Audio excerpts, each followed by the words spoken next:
Hey everyone, thanks for coming to our panel. We're the Writing the Genre panel, and I'm Tony Perona, and I sort of have been self-selected, I guess, to do the moderating here because we didn't have one assigned. So we're delighted to have you all here with us. We're going to start by just introducing ourselves and talking a little bit about the genres we write in so that you get familiar with us. We're going to ask some questions of you guys, so be prepared. And ask as many questions as you like. That's what I mean by asking questions of you. It's like, do you have any questions? So, all right, but we're going to start, and I'm just going to turn it over to Sandy. She's right next to me, and then we'll go on down. Hi, I'm Sandy James. I write romance, but I also dabble in urban fantasy and sci-fi that have romantic elements. I've been writing since '06. Plus or minus, and my 20th book just came out on Tuesday. Rob? Cool. I'm Rob Kent. I have not yet written anywhere near 20 books, which is amazing. I run the website littlegreyagentia.com, which is a popular site where we interview authors and literary agents. I've written 9 books at this point. My name is Maurice Broaddus. I write fantasy, science fiction, horror. I've written 10 books and had nearly 100 short stories published. And I'm a slacker. My name is Tony Perona. I write mysteries, and the latest mysteries that I'm writing with my daughter Liz, we write under the name Elizabeth Perona. We write about a group of older women that are trying to accomplish all the strange and wonderful things on their bucket list, but they keep stumbling over dead bodies. Oh, and, yeah, that's high concept. sort of like, I like that. That's high concept. Murder, She Wrote combined with Golden Girls. Anyway, well, it is. Pitch line. You know, listen. That's an excellent pitch line. We can talk about that We can too. talk about Yep. Hollywood later if you want, because I didn't go out and pitch. But anyway, so this is the third in that series, just came out in July, and but I've written 7 novels, so I'm, like I said, the slacker here. All right, so let's talk about how we got started, okay? And we'll start down with Maurice. How did you get started writing? Because we want to give all these people. Oh, how I got started writing? How did you get started writing? Well, I got started writing, so my family, I was originally born in London, and so when we made the transition from London, England to the thriving metropolis of Franklin, Indiana, there was a bit of an issue with the school system, and so they did not know where to place me in school, and they didn't want to skip me too many grades, so I was in this, so for my 2nd grade year, all the teacher did was like, okay, here's a stack of paper, we're going to leave you in the back corner, and you just create stuff this year. And I'm like, okay. And that's my introduction to writing. And then later on, my senior year of high school, my teacher noticed that he took an interest in my writing. He said, you know, you have some real talent here. And that's when I got the initial push to, you know, maybe I ought to take some serious consideration in pursuing writing. And so I did that through college. I'm skipping part of that story, but then through college, I basically majored in writing. Well, I had an undeclared major in writing. There you go. Yeah. Okay. Great. And then how did you get started writing novels? Or short stories? Okay. Well, I started writing my first novel in 1993, and it took me 7 years to finish. And I distinctly remember when I finished because I was right there. My wife was. Don't do this, by the way. Never be me. My wife was in labor. The story ends well. But I really was so close to getting the first draft done. And I was like, honey, you just, I don't know, how far apart are they? Can you squeeze your legs together just for like one more chapter? And he's laughing because he saw the repercussions of that debate. But yeah, when my son was born right after I finished the first draft of my first novel. Thank you. And I just want, sure. And so I just want to make note that it took him 7 years to write his first novel, so that should be an encouragement to everyone. Right, and it was never published. After all that, never saw the light of day. Rob, how about you? Started writing. Just thinking about what my wife would have done to me. Oh, Right. I could probably come up with some. When did we start writing? Yeah, when did you start writing, and a little bit about your adventure in As soon as I knew how to string a couple of words together to a sentence, let's do a story. Before I could write, I had a tape recorder I would carry around with me in kindergarten, and I would record my stories onto that so I could play them back. I'm showing my age, a tape recorder. Isn't that quaint? Oh, don't even. Don't go there. And then We just chose ours a and lifelong stone. passion. I interview writers, as I mentioned on my website, and I ask every writer I talk to, do you believe writers are born or taught or both? And I think for most people it really is kind of a healthy dose of both. I think you're either a writer and this is something that you truly want to do, or you're not, which case, God bless you. Go Well, and do I something think that makes you happy. writers are readers too. I think that's a Absolutely. lot of it, is that we start out as readers Yes. more than we do writers. So. And since you're already started talking, go ahead and talk about I actually am, if you talk about what pays the bills, I'm a psychology teacher at Freeman High School, and I always give a lecture every year when we're doing brain development. And it kind of goes like this: your brain can always learn, and you always make these connections in your brain by doing something new all the time. The worst thing you can do for your brain is to let it get stale and do the same thing every day. Like if you're like me, you park in the same parking spot every day, somebody's in your spot every Wednesday. So I give this lecture every year, and the time that my son was a senior in high school, it dawned on me that I was doing what I was telling the kids not to do. Don't. So on my bucket list was always write a book. And around the same time I read, and I'm a voracious reader, I mean I just all the time, and I was reading a romance, which is the genre I like to read. And honest to God, I think you could have given a chimpanzee a typewriter and they could have come up with a better plot than the book I was reading at the time. It's one of those you want to throw at the wall when you're done. So I thought, well, I'll just write one. Well, what irritated me more than anything, and maybe it's my age showing, they kept talking about it, well, the stereotype for romance is it's always, an 18-year-old heroine with skinny little waist and long blonde hair, and I hated that in the genre. And this book had a 39-year-old heroine, but the third time the author said, but she still looked like she was 17, is when I gave up. So I thought, I'm going to write a romance that has a 39-year-old heroine. I was about that age at that time, plus or minus. And I'm going to make her have all the problems that 39-year-old women have. So I wrote my first book, and I just sat down and I got it done very quickly. And then I found out I had no talent for it and had to go back and rewrite it and rewrite it and rewrite it. Because writing is like any other skill. You've got to practice it if you're going to get better at it.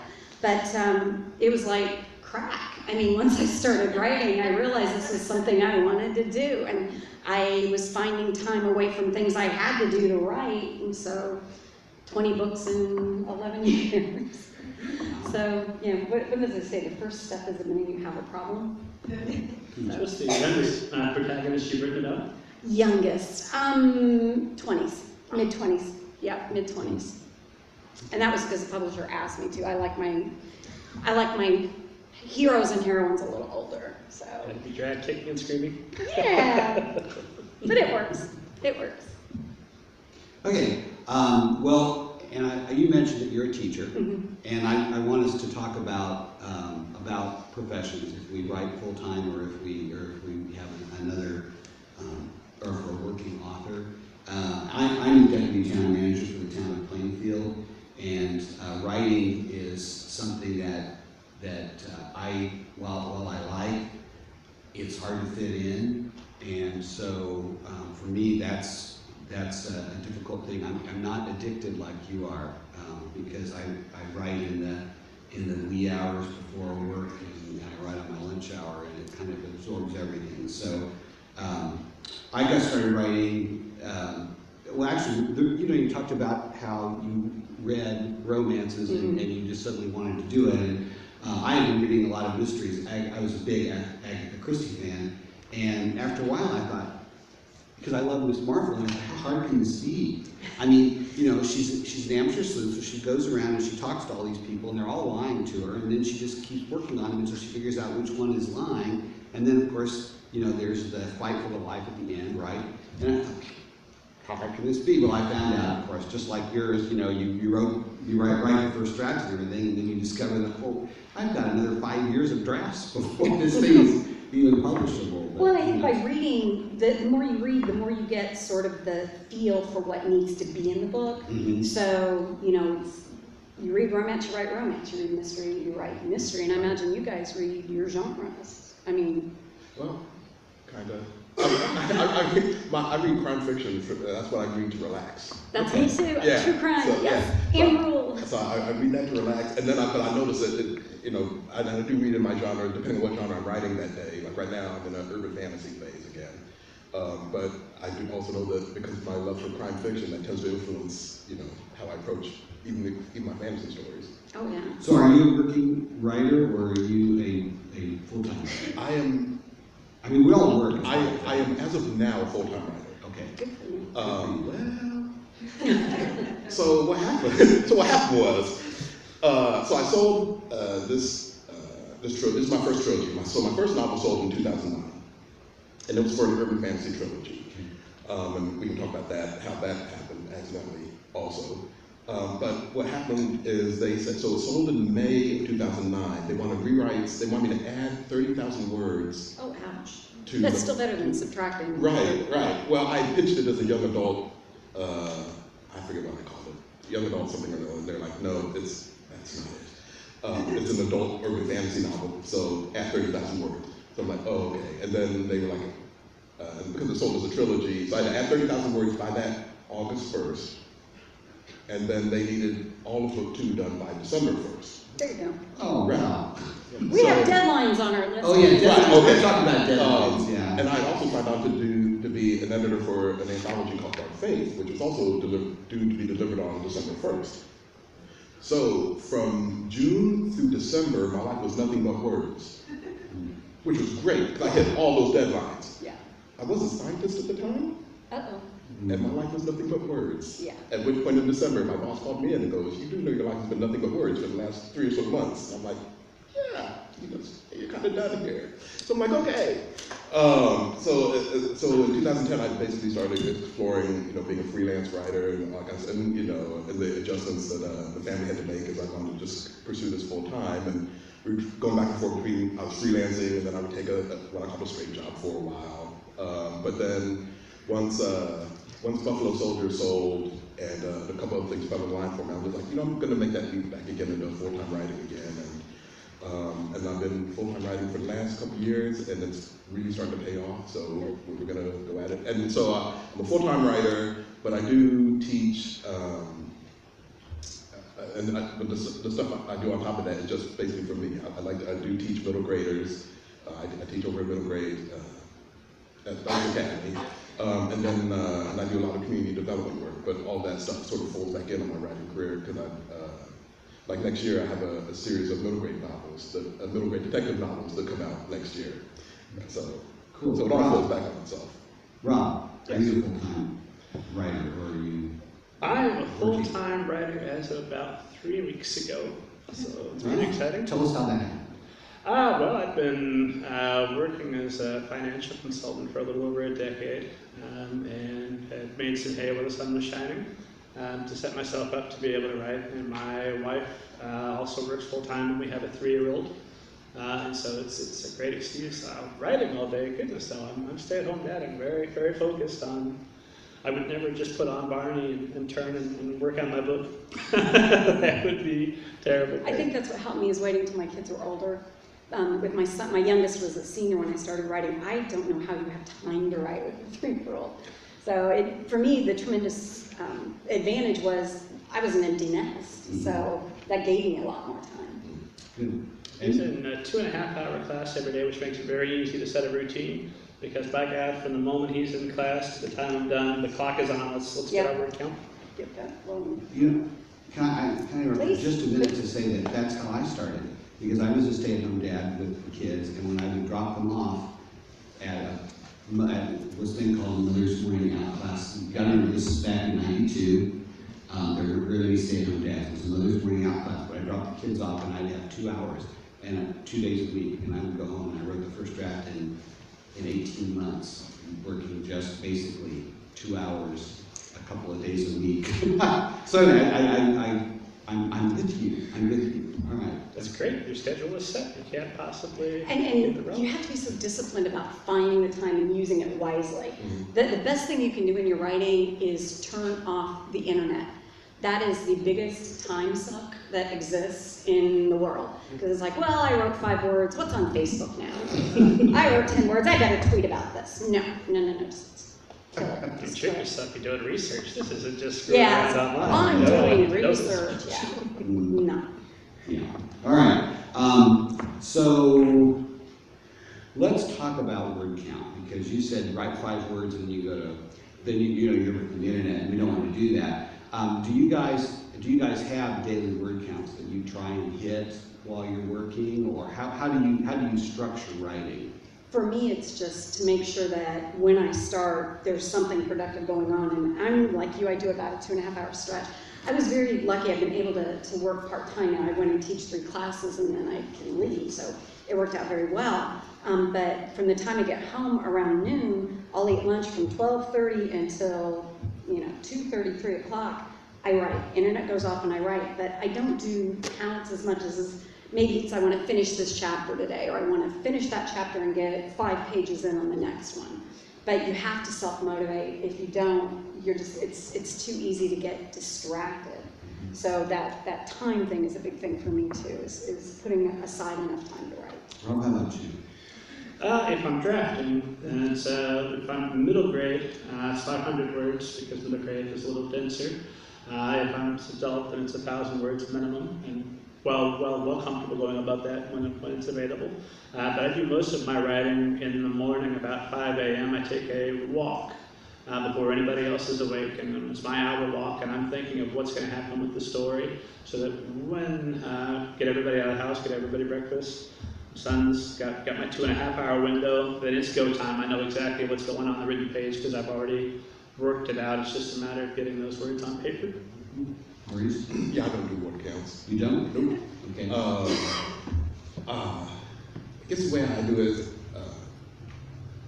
I'm about I usually write about 3 hours a day, typically. And I'll fit them in wherever I fit them in. But I don't track the words.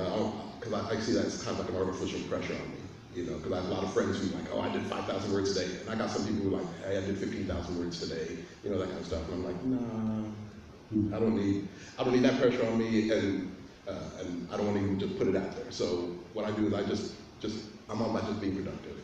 What did I get done today? All right, I just worked today. Did I make my 3 hours, or did I just get some words on the page, or did I just sit around and do nothing? I'm good with all of that as part of my writing process. Because even sitting around doing nothing, the work is getting done in my head. So as I'm sitting there having my Family Guy marathon this week, it is, there's work going on in the back of my head. I know that eventually it's going to gel out. I'm going to go, okay, and I might have a burst of, come Monday, I might have a burst of 10,000 words. It just. Can you guys write with distractions? Do you have to have music? Do you have to have TV on?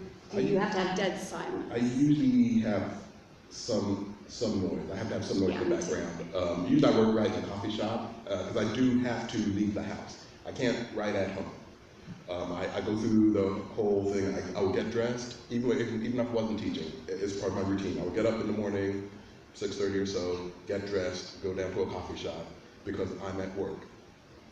And because I found out, early on, if I stay at home, people treat me like I'm at home.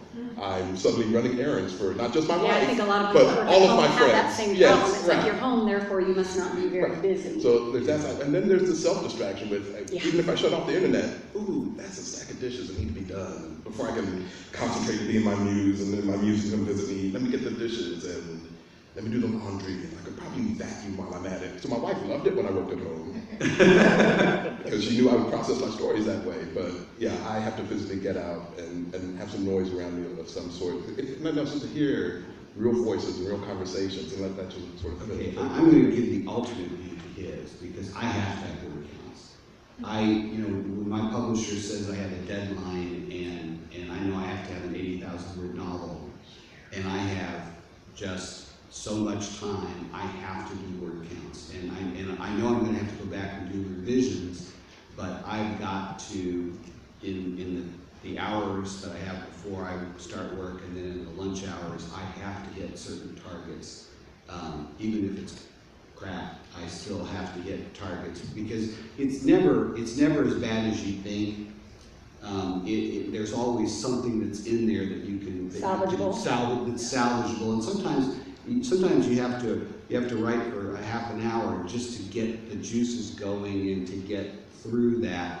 But I have to have word counts. Okay, so if we're doing word counts, are you guys plotters or pantsers? Because I think that makes a huge difference too. Yeah, Do you guys know plotters, you know what that pantsers? is? Okay, a plotter is somebody who knows chapter by chapter or has an outline that you follow. Okay, a pantser is somebody who will just fly the seat of their pants. They don't know what's going to happen. Okay, so what do we have here? Plotter, pantser?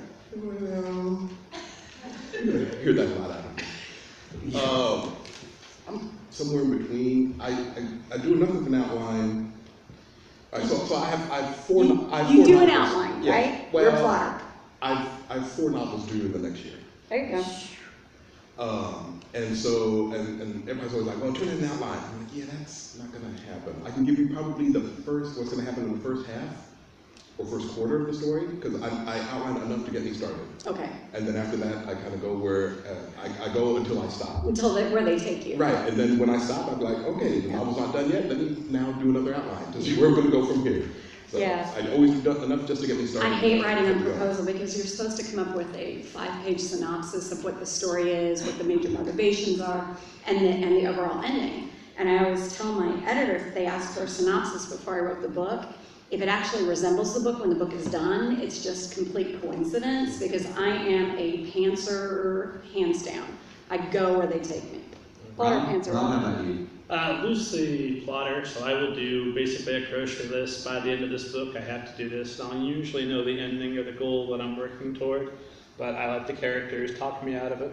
I'll have people that are slated to die that survive, and other folks that I thought were going to make it. It just didn't work out. Yeah, gotta go, they gotta go.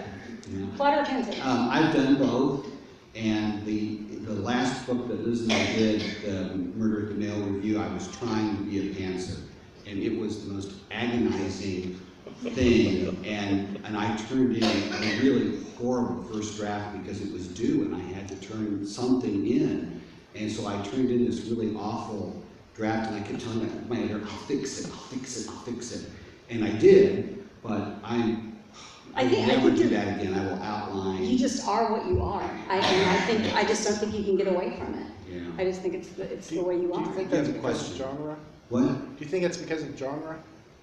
Do I think it's because of the genre? Yeah, I mean, I think okay, it you write requires mysteries. a lot You more don't- thought. I You have to agree. have, I think, a little bit more knowledge of what's going on, maybe? Yeah, well, but you want to surprise the reader too. I took a class from Dean Wesley Smith, who is a really prolific writer.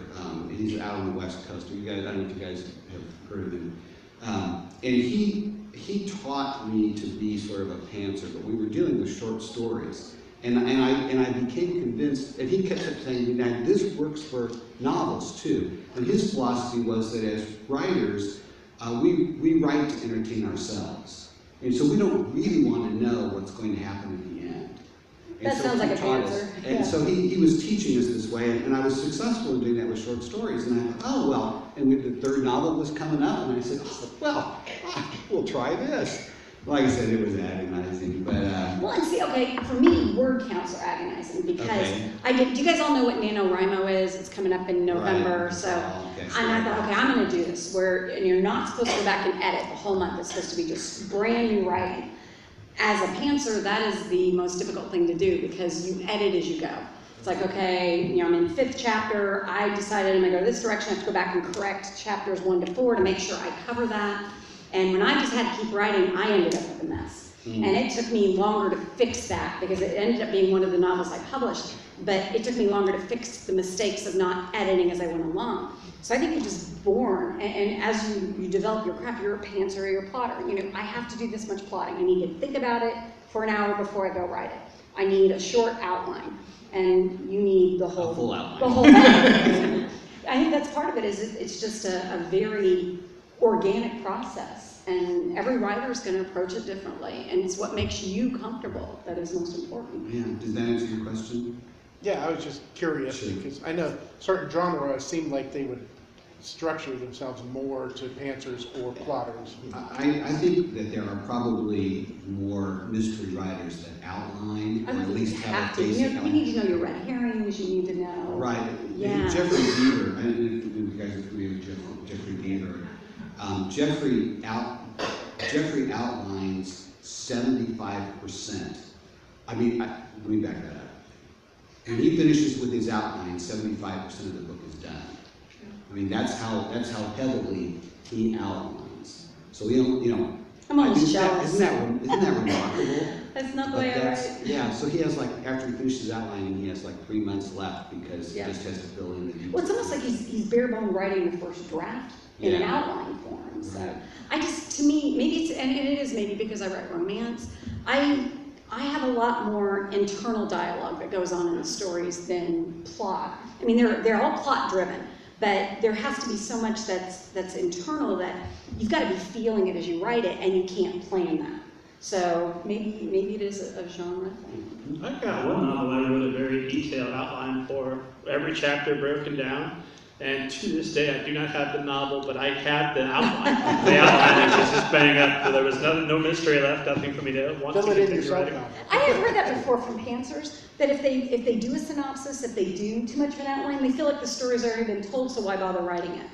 And maybe that's kind of the way I am too.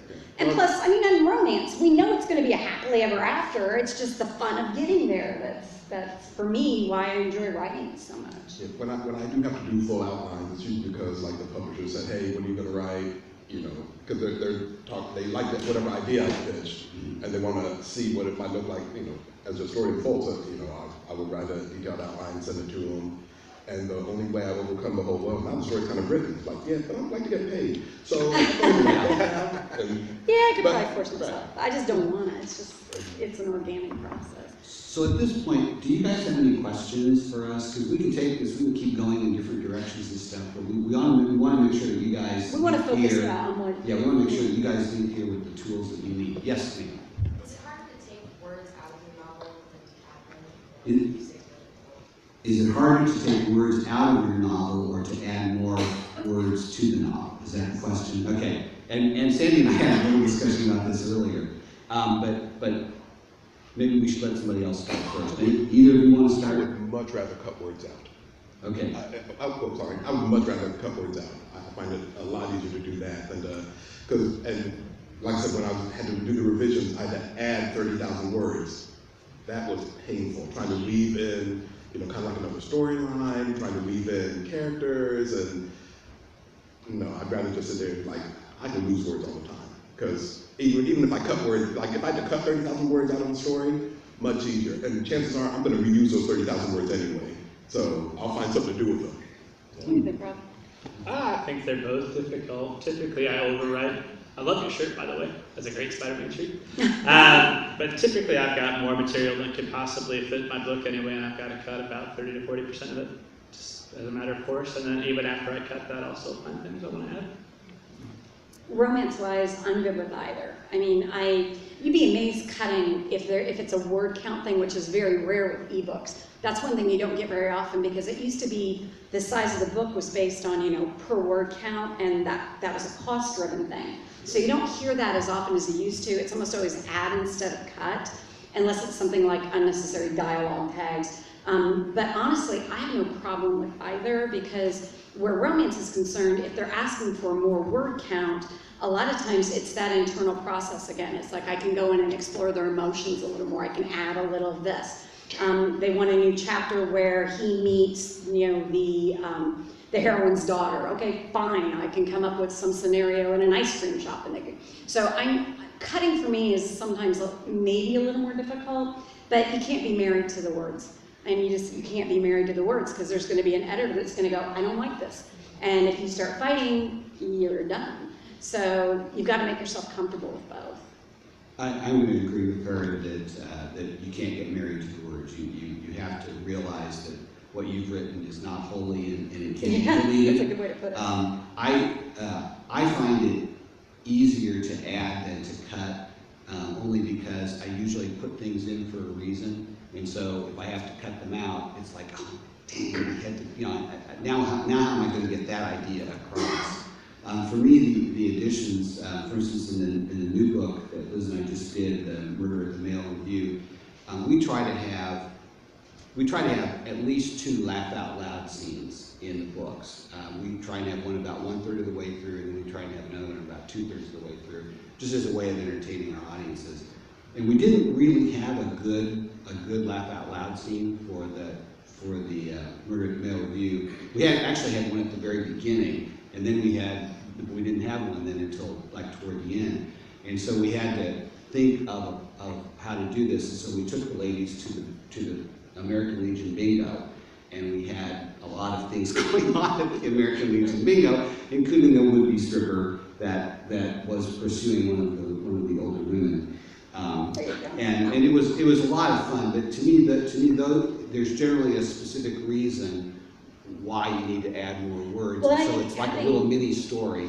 So for me it's easier. Adding stretches your creativity, if nothing else. I mean, it will stretch your creative wings like crazy, because you've already got a whole story. The editor's coming back with, well, I want this added in. You'll find out just how good you are at scrambling for things. That's when you find out if you can do a pantser. Yeah, well actually, we loved the would-be male stripper so much that we changed the ending to fit so that we could bring him back in at the end. We just had to. I love writing secondaries. Secondaries are great. Character. You can be so Yes. So do you have a specific like word count for when you know you need that laugh out loud scene? That it has to take place within this certain time?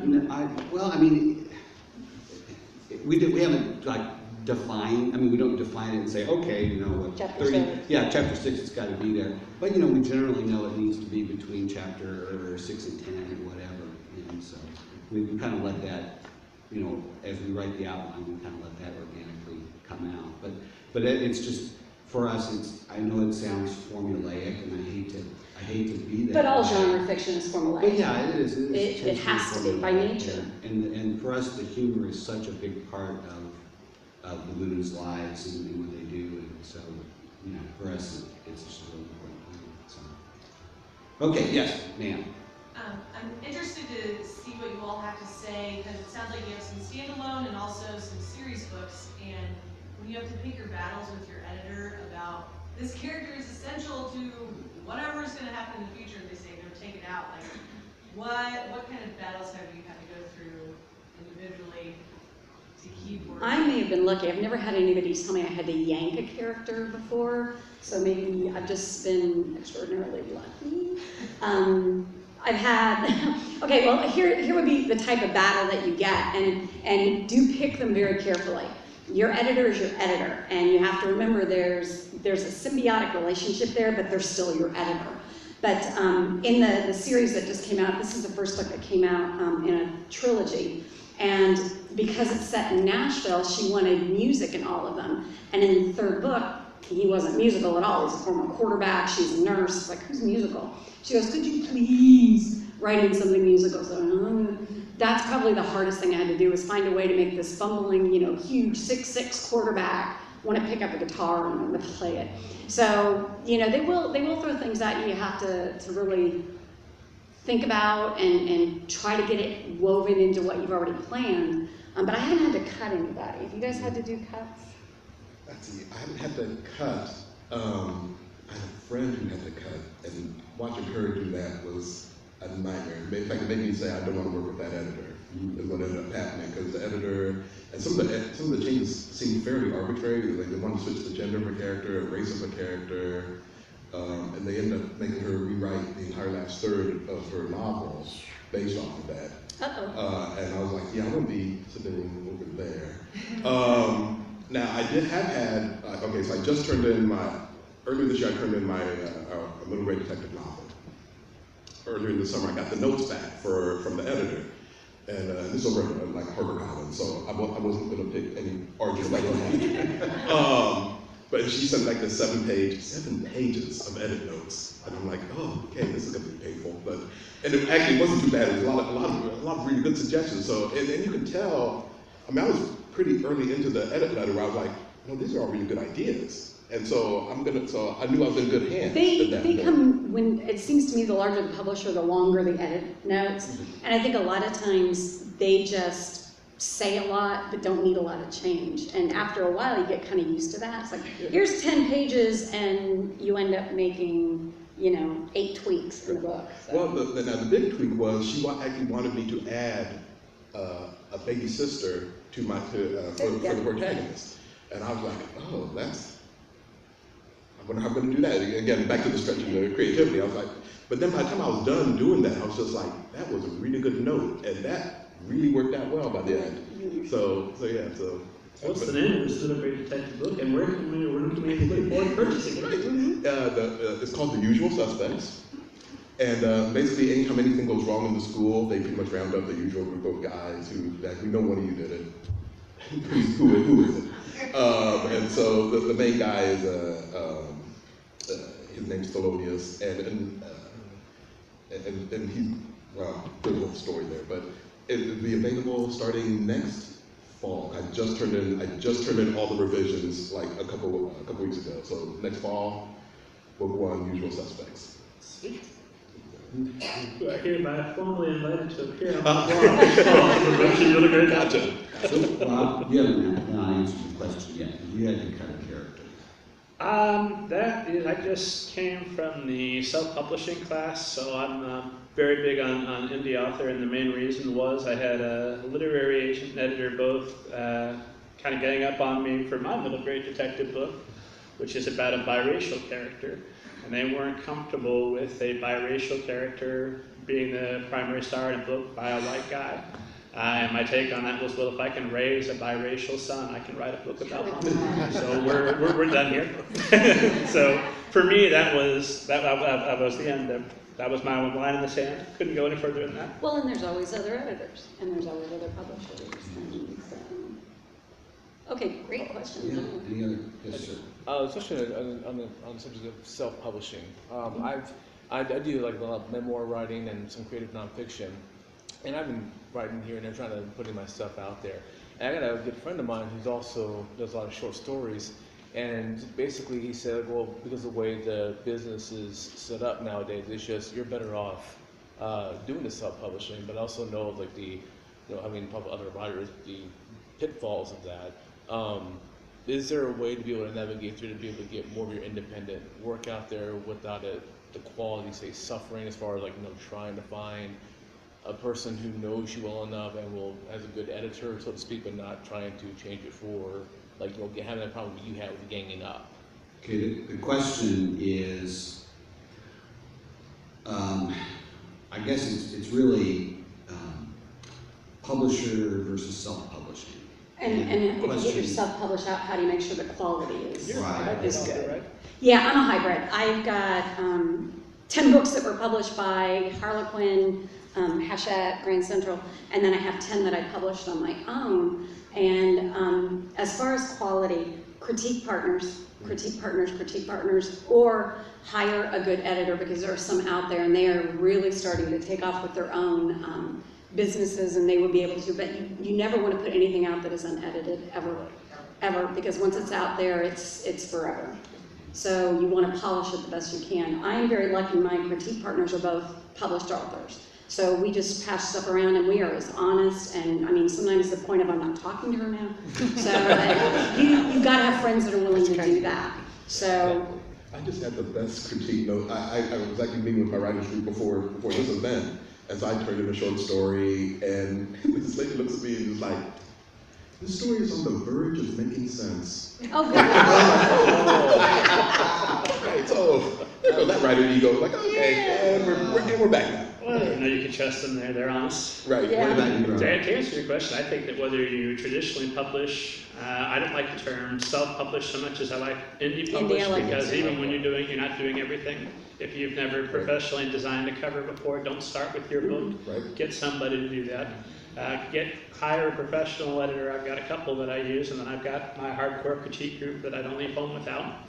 So you've got to cultivate. Basically, you're building everything you have with a traditional publisher. You're just building it within your own space, and you're the head of the ship. And take my class on self-publishing, November 18th at the Writers Center. And I'm going to universally agree with them. I'm a member of what we call the Indiana Writers Workshop. We've been together since, well, the workshop has been together since 1989. I started in 1995 with them. And it's just a great group of people, and they're all published, and they make my books so much better. You've got a network. Yeah. You've got the way to find these things, to find your critique partners, to find your editors is networking. The first series that I had, the editors that I had always remarked how clean the books were. Mhm. They said, this is just incredibly clean. I love to hear that. Yeah. Yeah, So- makes a big difference, but yeah, you got to. Yes, ma'am. Would you talk about your personal process for developing your own personal voice and confidence in that for your audience, and versus trying to, fit yourself into a mold that you think you need to be, or you think you need to write like this other style?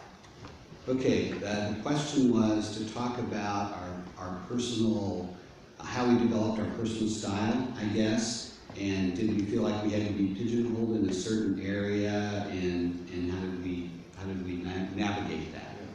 Who wants to take that first? That's the hardest thing to do as an artist, period, is to develop your own voice. When I started writing, like in high school, I think I wrote, my voice was who I was reading at the time. I mean, I was heavily influenced by Edgar Allan Poe. And then that would shift when I was like, suddenly I'm very influenced by Stephen King. And then, and then I moved from him to all of a sudden all my stuff starts to sound like Neil Gaiman. And so it was that shift of, but that was me just learning what it meant to write. So right now, at this phase, I'm just learning what it means to put words together, to create stories, that sort of thing. So when I submitted, so this trilogy was published with Angry Robot. And Angry Robot had put out a call that said, hey, we're looking for urban fantasies in the vein of Neil Gaiman. And I was just like, oh, well, I'm your guy. So, I sent them a novel, and they were like, all right, yeah, we're not ever going to use that as our description ever again, because they said, because I thought I was being Captain Original here. I'm like, well, I got this is a murder mystery. They're investigating the death of a goddess, blah, blah, blah, blah, blah. And they were just like, yeah, we got like 5 novels of people investigating the death of a god in the vein of Neil Gaiman. They said, do you have anything, do you have anything that's more you? And I was like, well, because they said they like my writing style, but it's like, yeah, but this we can't really use. And I was like, well, I do have a novel, but it's like, it's The Wire meets Excalibur. And that's how I pitched it.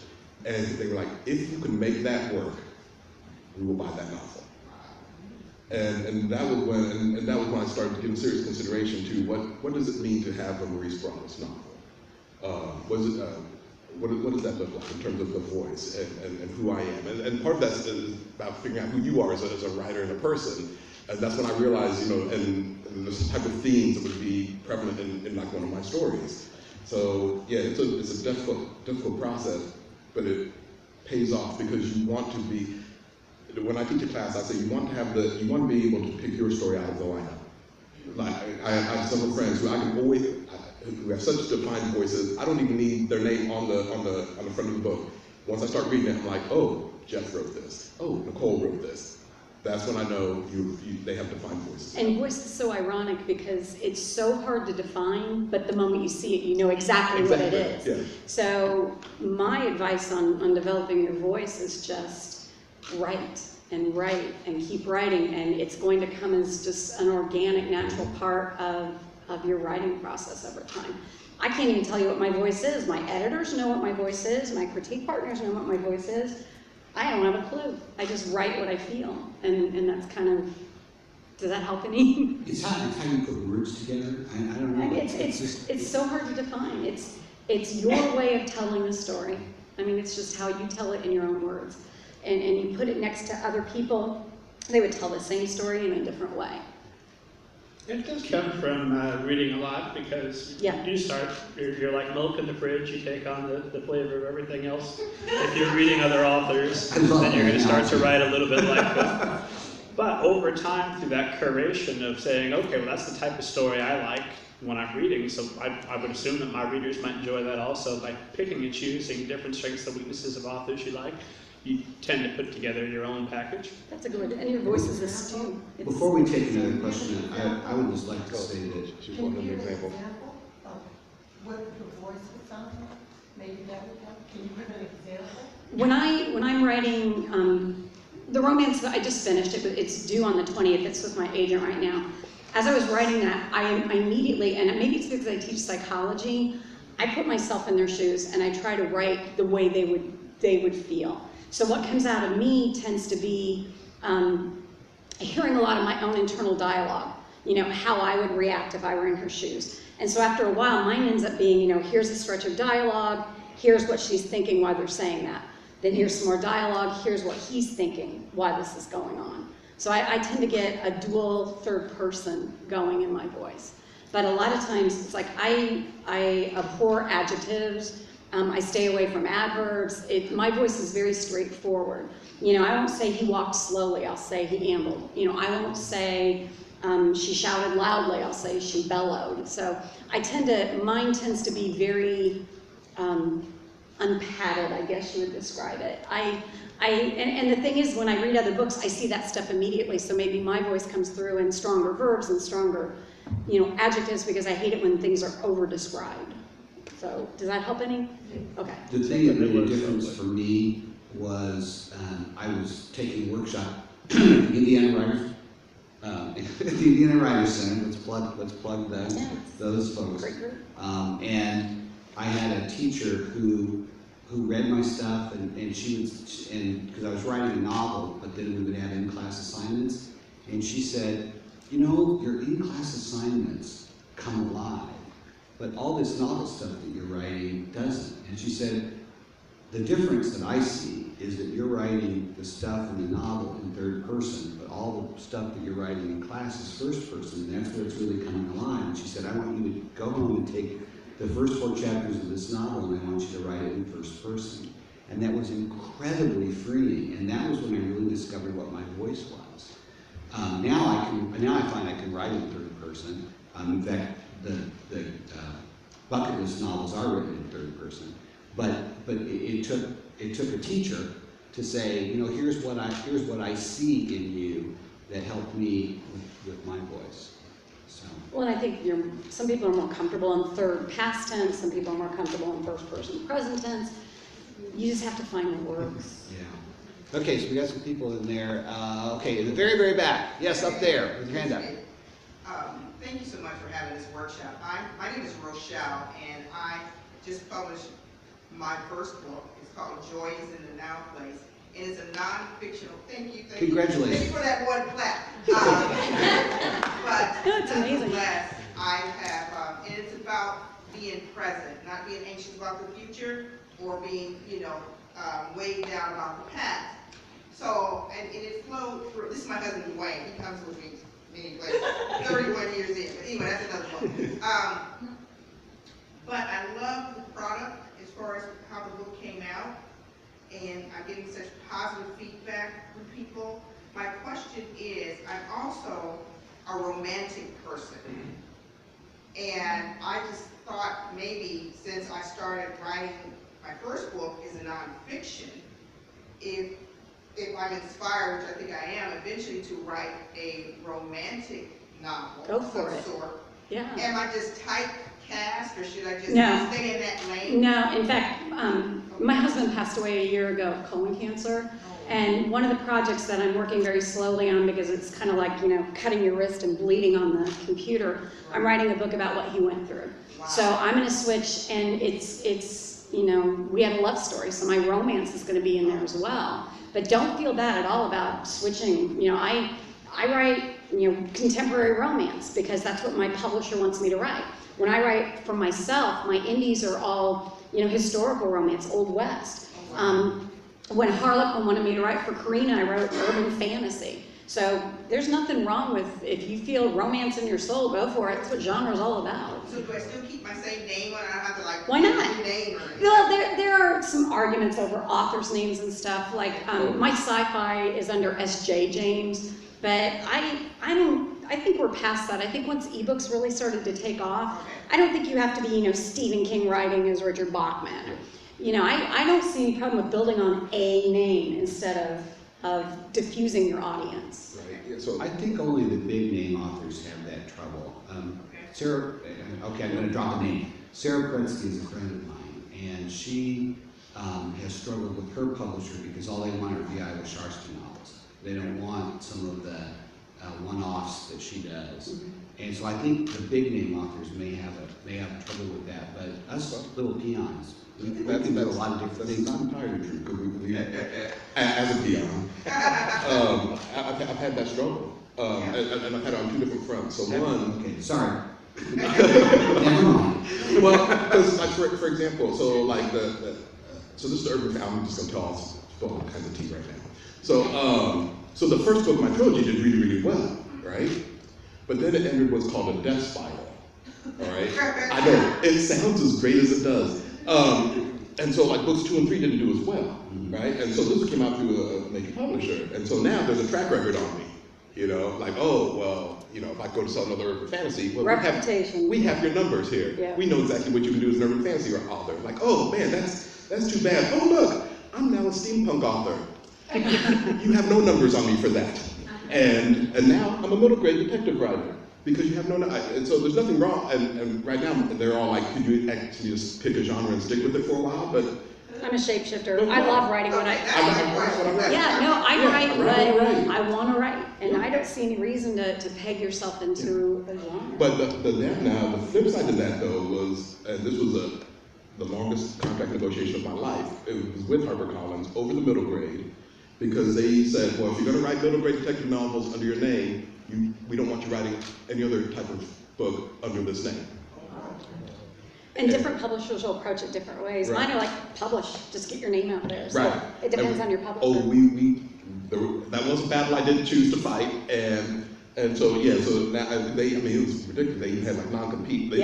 Yeah, it was a thing, but we had all that language. We stripped it all out because I'm going to write what I'm going to write. Exactly. And I'm going to keep writing. So.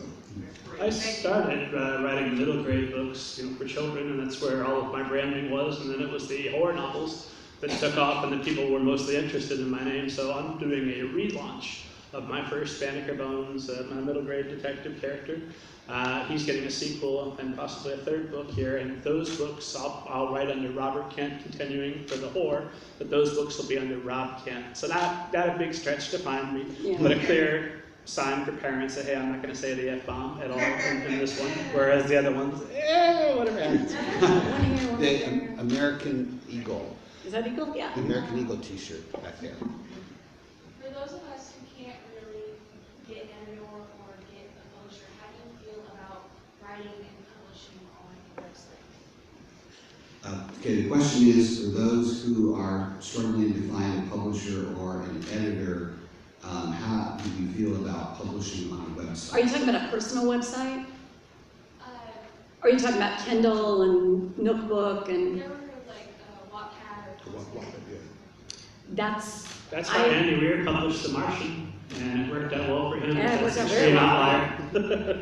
I would still just give you the same warning to be careful whatever you put out there, that it's the best that you can do. And don't put it out hoping to get critiques from other people, because once that reputation is established.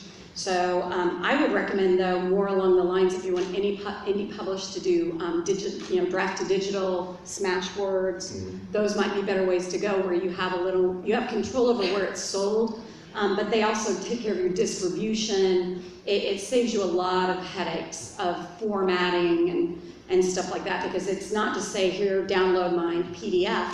They may have an e-reader, they may have a Kindle, they may have. And so if you go through draft to digital or Smashwords, I use Smashwords for all my indies, except for Kindle, which I publish directly on Kindle, on KDP. So they will just help you with a lot of the headaches. And as far as meeting editors and publishers like that, the most important convention I do every year is Gen Con, of all places. Yeah, you go where your readers are. Well, and it's not just that.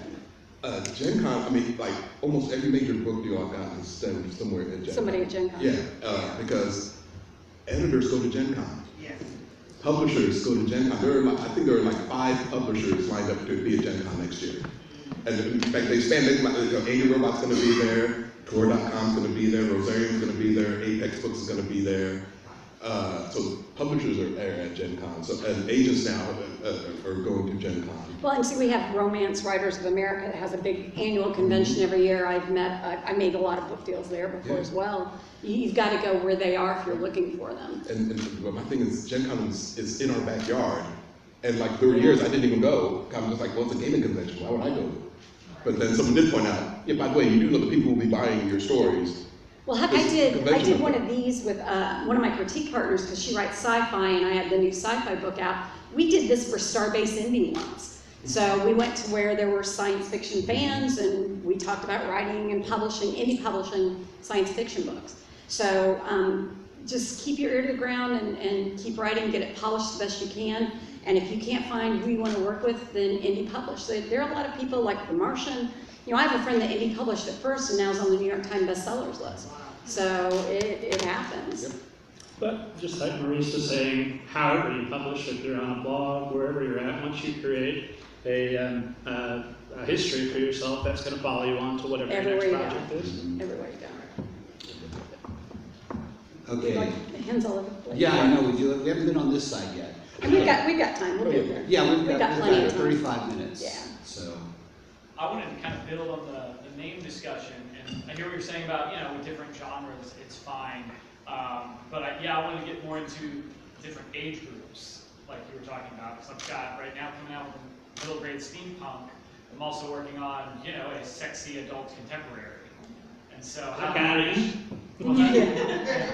My kind of writer, go on. So yeah, how separate to keep those. When I'm doing like school talks and visits over here. I'm a teacher. But on the other hand, I'm like Judd Apatow. If I were going to write something that was directed, you know, my stuff's all adult. It's obviously adult. If I were going to write something though that was that different, I'd take a pen name. I would have to. I actually went to my bosses when I was first going to get published and said, look, I would like to publish under my name, but if you don't want that, you don't want to have a teacher that writes romance, because there was actually a romance writer that got fired in Ohio when her students found out that she wrote romance. And my first response to that would be lawsuit, but because it's none of their business what I do. But no, my bosses have been horribly supportive, but it's because all of mine, even though it's urban fantasy versus contemporary, it's all adult. But if I were going to write something middle grade, like you guys write, or something, you know, for a 12-year-old, it would not be my name, because the parents should expect something a little different. So if you're writing hot and then you're writing cold, I think I would do separate, some way or another. Unless you're me and it's just really, really vain. Yeah. It's all going under one name. But the school I work at, even though it's a private Christian school, but I'm like, yeah, you knew who you hired. You knew the story, man. So I don't, you know, so there's none of that. And like actually for the previous section, there were several of the students here. Because they know, well, because that's how I started writing middle grade. Because they were like, well, Mr. Broaddus, can we read something you've written? I'm like, no. And so that's when I started. Well, and I always tell my students the very first day when we're doing, you know, rules and here's what I expect to go. Yes, I write. No, we're not talking about it. I said, if you're a writer and you want to talk about the writing process, I would love that. I've mentored a lot of students along the way, but I don't want a book report. I don't want to know if you read that chapter. I just don't want to know. So, and I was joking, you know, before, because E.L. James wrote 50 Shades of Grey. I get a lot of kids go, oh my God, you're that James? No. And you write 50 Shades of Grey? No. I said, guys, would I be standing here in a public school classroom? And I'm sorry, my books have a plot and they're grammatically correct. If you're into that kind of thing. There we go. All right. Here's something I do find useful just to give parents a head up. All the horror novels have got warning on page 1. There you go. That's a which good is idea. great because people that are looking for horror stories say, what kind of book requires a warning? Go on. Sometimes that's a real good marketing tool. Like, I want that. I had somebody leave a review on Amazon, and we've been talking about like good editorial notes and stuff. I don't know if you guys are the same as me. You'll remember the worst reviews more than the good reviews. But I had a lady that at the end of the story wrote this review about, oh my God, there was sex in this book. She should have warned me. Okay? So, well, what's funny about that review is there were 80 comments after going, you're reading romance, what did you expect? So I started adding on all my self-published on the the blurb, I would add something like, contains sex scenes and adult language, because I cuss, who knew? And so I've had people go, that made me buy it. Okay, great, whatever. No warning in it, we're fine. It's less of a warning, more of a promise. Yeah, there you Really go. good sex in this book. All right, let's go to somebody who hasn't asked a question before. Sir. Back to the writing process. Do you edit and rewrite as you write, or do you? Oh, hell yeah. You Yeah. simply rewrite and edit. Okay, the question. Let me repeat the question. Please, sorry. The question is, do you edit as you go, or do you write the whole thing and go back and edit? Sandy has a very strong. I have a very strong opinion, and that's just because it's the way I write. When I sit down to write for the day, I will read the last chapter I wrote, and I will usually fine tune it, get it ready, and that drives me into what I'm doing next. And I catch typos, oh my God, he stood up twice in a row. That's not really a good thing to do. So, I always edit as I go. So the last maybe chapter or 2 chapters I wrote, and then I'm off and running.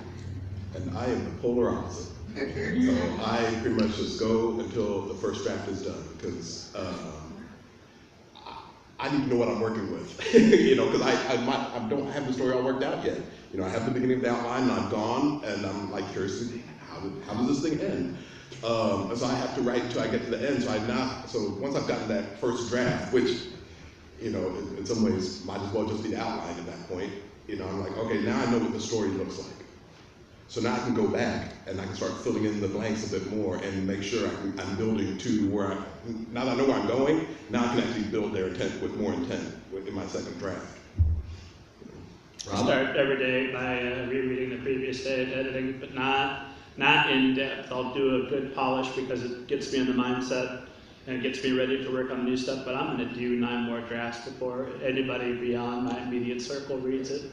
And so by the time I'm going to go back and anything I've written may need to change due to circumstances that come up later, so to spend a whole lot of time focusing and trying to get that ready to print that day is kind of counterproductive. With mystery, how do you handle that?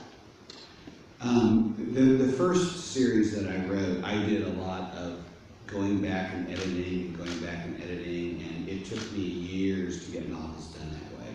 And so I learned from that and learned that I can't do that. That the perpetual editing just slows it down. So now I do the kind of thing that Rob and Sandy do, is I do a light editing to kind of what I've just done, sort of help me get back into the flow of the story, and then I take off from there. Well, and I think part of it goes back to what you were saying about the process. For me, my process developed when I did have a straight job, and I only had so much time in the day to work. I had 2 15-minute breaks at work, and that's when I could do my writing. Which I then talked to my manager, and like, by the way, I will be taking 2 half-hour breaks. And he's like, well, that's not how it goes. Like, or I can take up smoking. So I had 2 half-hour breaks that I had to get my writing done. So what would happen is the night before, that's when I'm doing the work of, what am I going to do the next day? Where are my characters? What am I going to do the next day? That way, when I come that half-hour mark, I pick up, I go. And it works for you? And that's what I'm saying. Yeah. That's strictly my method. Well, and I'll tell you this, there does come a point you just have to set it down and walk away. You can't edit it to death. I would still be editing my first book. And I'll tell you one other thing I will not do is go back and read my older books, because I'll go, damn. I just want to change. It's like, oh my God, how many dialogue tags do I have in that? So there does come a point where you just have to say, okay, this is it, walk away. You gotta walk away. And that makes me sad. I love reading my earlier books. Like, oh, I know I'm gonna like this story. Oh my God, I got rights back to my very first series that got published, and I've been re-editing and re-releasing them with new covers because I had a very small publisher and they were the worst cover. And so, but I'm reading, I'm going, this is such a good story. It's a shame I couldn't write at the time. So they're so much better now, and so you're always going to evolve. But yeah, and it's any other skill. You got to practice, and you'll get to the point you finally say, okay, this is good. I've got to let somebody else take a look at it. Okay, so let's see. The lady way in the back, in the corner. Yes, you haven't asked a question yet. Okay, thanks. If you don't want to self-publish, how do you go about finding a publisher? I mean, I know you mentioned Gen Con for your genre, meeting people that way. If I have a historical novel, how do I go about finding a Go to www.middlegradeninja.com. Got interviews with over 100 different literary agents. His website is really good. It is, it's very good. Oh, check it out. There are a couple other places that you can start. Publishers Marketplace. If you want a place where writers are honest with you about editors and publishers, there's a place called Absolute Right, and you want their forums. It's Absolute, ABSOLUTE, right, WRITE.com, / forums. And that's where you'll have people that talk, they're just basically message boards, but there's one place called Bewares and Background Checks. There are people that will talk about their agents or bad experiences they have with editors, or they'll tattle, basically, or they'll say, hey, I really like this person, I've been working with her for a long time. And they also have genre, they have a genre section. So they have romance, they have mystery, they have, children's books, and it's just a real good place to connect with other authors, and I always do your homework. I'm on my third agent, and the first one I took because I'm like, oh my God, an agent wants me, yay. I didn't do any research into her, and she stalled my career for a year because she just wasn't any good at it. The second one sold me to Harlequin, but she was getting ready to retire. And my third one I met at a writing conference. It was just serendipity. We shared a cab. I told her I want a whole medallion. I thought she was going to pee her pants. So she goes, oh, no, what are you writing? And I've been with her now for 6 years. So you've got to talk to other authors somewhere, and that's the best way to connect online. So I have a handout that's up front. It's more geared toward genre writers. It has like potential markets and stuff, but on the back it does have a list of resources that lists like Writers Beware and stuff like that on there, so it's easy to find. And yeah, that whole agent discussion. Yeah, and then another thought is, in your own mind, decide who you write like, and then go to the library, find out, get those authors that you feel you write like, and then find out who are their agents, who are their publishers, and sort of go in that direction. You can query their agent by saying, I've always been a big fan of so-and-so, and she, and then that sort of can help open the door. We can talk about query letters, maybe, if that's some way that you guys want to go. But you got to find a way to open the door to a publisher or an editor. And I think, like you said, if you just know who's publishing a person that you write like. The other thing is read all the acknowledgments in every book that's in your genre. They often thank their agents, they thank their editors, they thank their critique partners. And it's a real good way to get names and to find out, okay, they're publishing what I write. So I always find it ironic that they say they want something, bring me something nobody's ever written before. And then they're like, why don't you write like... So, we want the original, but we want it... Something new and original in the following genres. Yeah.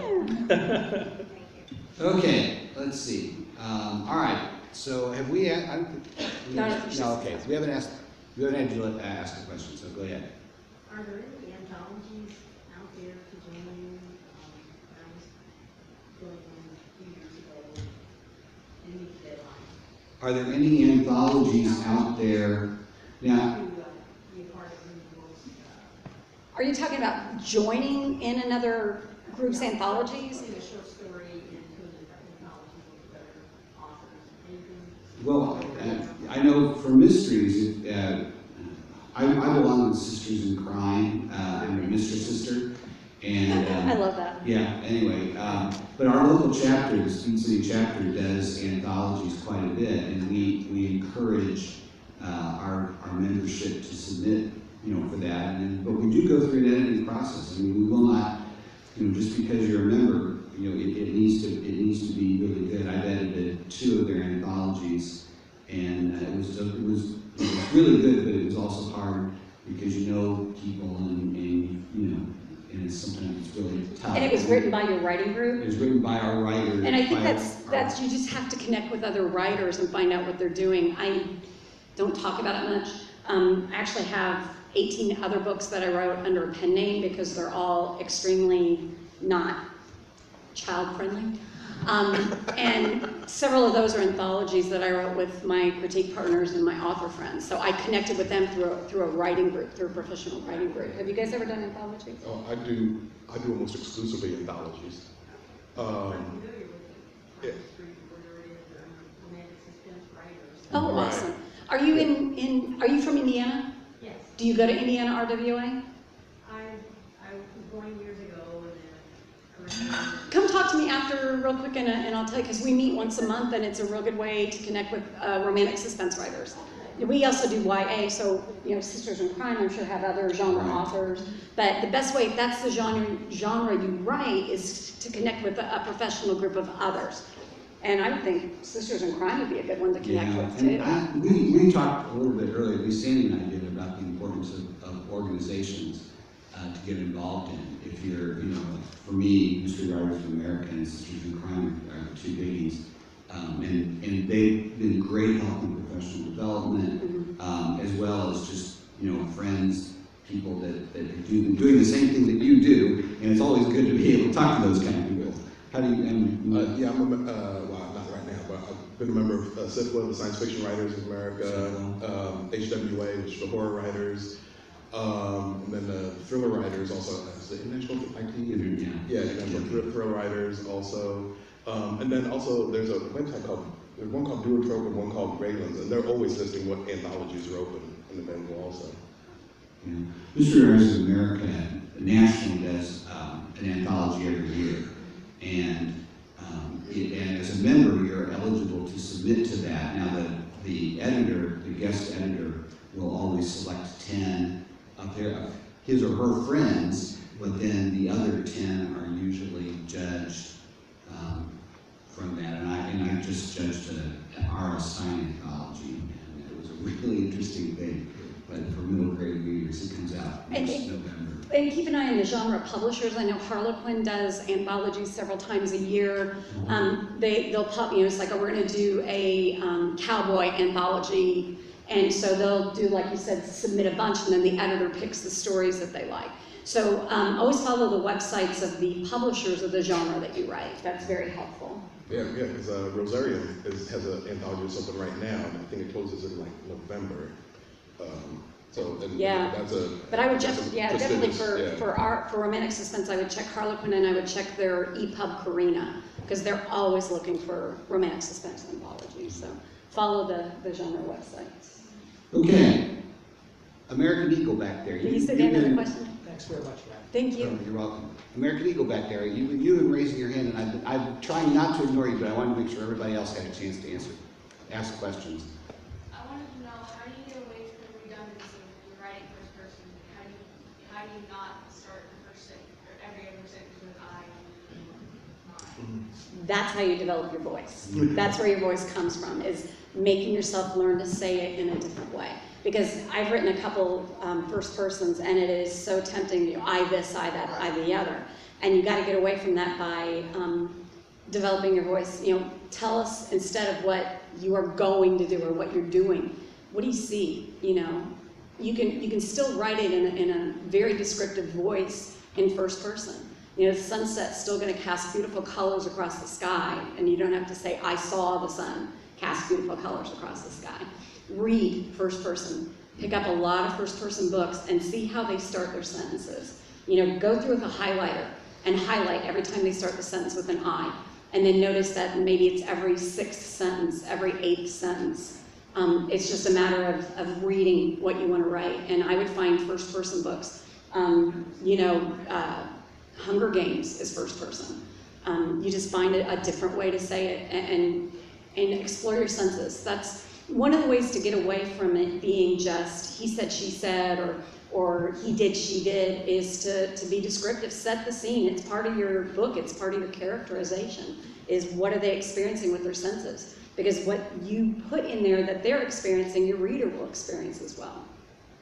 You're changing from he said, she said, to I said, but the process of creating a character, I typically try to find the thing about a character that unites me with them. So like I'm not a teenager escaping the zombie apocalypse, but I was a teenager once, and I know that if zombies were chasing me, I would for sure want to get away. So we have that in common. We can start there, and then from there you start making things that are true. Okay, well I'm not 15, so if I were 15, what would be true of me? I'd probably be crazy about all of the girls that are still surviving so far. I'd still want to get my driver's license if the normal life ever returns. And from first person to third person, that's the the same process for even minor characters you're writing. You're looking for that. How do I have empathy with this as a fellow human being? Start there and then work in all the factors that have to be true for plot. Actually, there was inadvertently, this has become a good writing exercise for me, because my middle grade detective novel, when I first turned it in, was third person past tense. That's what I write mostly. Yeah. Yeah. The one I just turned in is first person present tense. And that's been a very good, that's proved to be a very good exercise in terms of learning what that means to switch tenses. And I think each draft changed one of those. So I've gone through like 4 or 5 iterations because I couldn't figure out the best way to tell the story. And I just, like, past tense wasn't working, third person wasn't working. So, you start switching that out, and then all of a sudden it becomes a really good exercise in examining the best way to tell the story and all that. Drawback of first person is you only have one pair of eyes. When you write in third person, especially romance, it tends to be through 2 different characters' points of view. And when you write first person, because you're limited to one set of eyes, you really have to use those well. And you've got to get away from just, I did this, I did that, into what is she experiencing? What is going through her mind?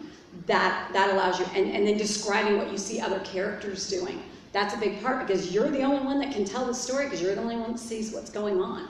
It's one of the fun things about writing romance is I got 2 different POVs, and they are not seeing the same thing at the same time. So that's what's fun for me about third person. But it helped me tremendously to write first person. It takes you outside of all the stuff that becomes formulaic, and learning to see it and say it in a different way. Yes. My question's on chapter length. If there's any semi-hard rules or anything, the question coming from, I sent a submission in and they said, send your first 5,000 words.